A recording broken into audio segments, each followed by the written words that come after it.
Dios le bendiga, amados hermanos. El día de hoy vamos a hablar acerca de la cosmovisión.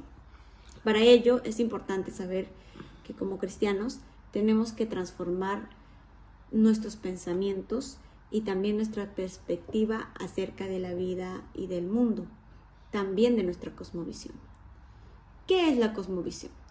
La cosmovisión originalmente proviene del alemán Weltanschauung, que significa perspectiva o intuición acerca del mundo. También podemos decir que la cosmovisión claramente es todo lo que creemos o el centro de lo que creemos. Todo esto es influenciado en el ambiente donde nos relacionamos y crecemos, ya sea por nuestros padres, nuestros compañeros, también por las redes sociales, por los medios de comunicación.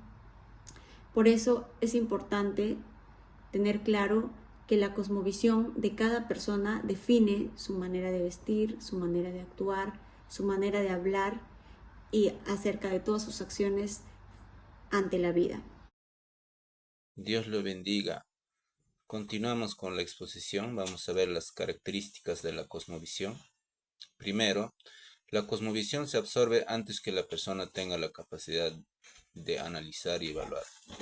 Quiere decir que desde que somos muy pequeños, incluso antes que podamos pensar críticamente o razonar por nosotros mismos, empezamos a adoptar una forma de ver al mundo. El segundo, aunque todos poseen algún tipo de cosmovisión, no todos son conscientes de poseer una, ni capaces de identificar o explicarla. Muchas personas, sin importar su cultura, religión, edad, educación, tienen alguna idea sobre cosas fundamentales como ¿qué es la vida? ¿Qué es lo correcto o incorrecto? ¿Cuál es el propósito de existir? ¿Qué valor tiene el ser humano? ¿Qué pasa después de la muerte? Viven según sus creencias, sin saber que esas creencias forman una cosmovisión. Simplemente viven como les enseñaron o como han aprendido sin cuestionar. Es decir, una forma de ver y entender el mundo, pero no todos se dan cuenta de ello, ni pueden describirlo o explicarle con claridad en qué consiste.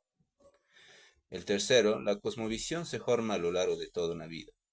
Significa que nuestra forma de ver al mundo, la vida y a nosotros mismos no se crea de una sola vez, sino que se va construyendo poco a poco a medida que vivimos, aprendemos y cambiamos.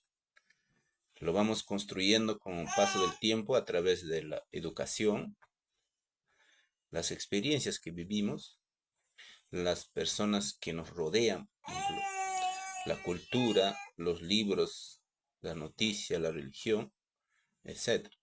Nuestro propio pensamiento y duda y reflexiones. Muchas gracias. Cuarta característica de la cosmovisión.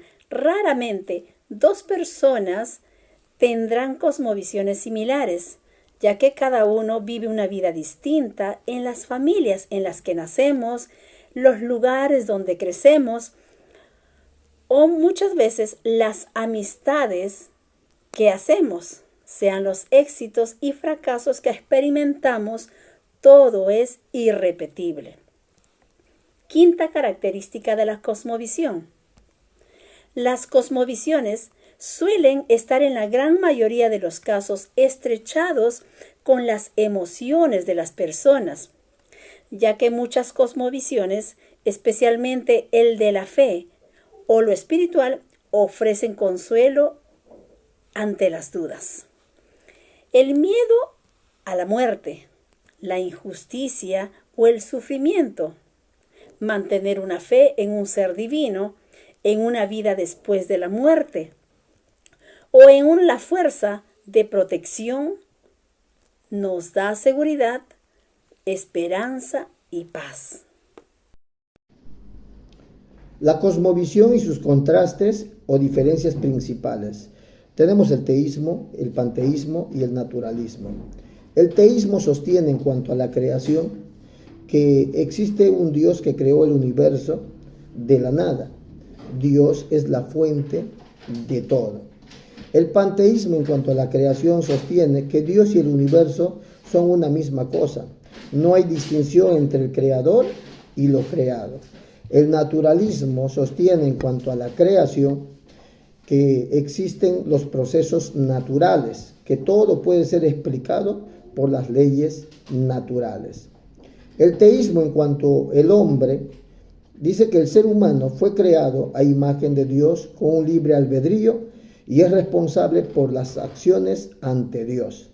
El panteísmo en cuanto al hombre sostiene que el ser humano no es una criatura separada y creada por un Dios externo, sino que es parte de esa divinidad universal. El naturalismo en cuanto al hombre sostiene que es parte del proceso natural, así como los planetas, las demás formas de vida.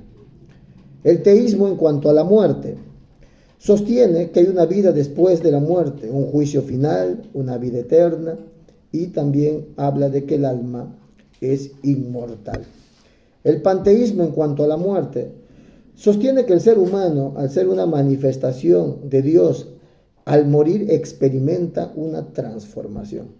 El naturalismo en cuanto a la muerte sostiene que no es un castigo, es un final biológico de un organismo que es parte del ciclo de la vida. El teísmo en cuanto a la existencia del mal, donde Dios creó todo lo bueno, el mal es porque el corazón del hombre pecó y a la vez es consecuencia de haberse apartado de Dios.